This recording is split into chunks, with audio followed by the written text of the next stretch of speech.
Once upon a time, a tortoise was resting under a tree on which a bird had built its nest.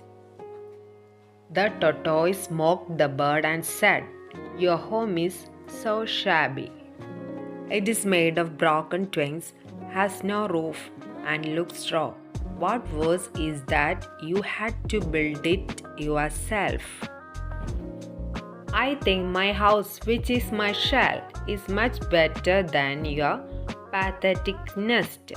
The bird confidently therefore replied, "Yes, it is made of broken sticks, looks shabby, and is open to the elements of nature.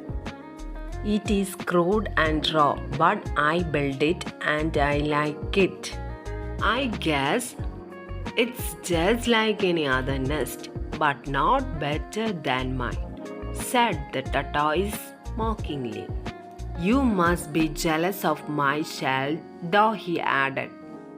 The bird remained calm for a while and then replied, "On the contrary, my home has space for my family and friends.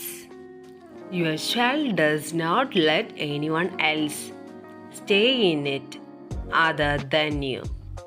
You may have a better house, but I have a better home.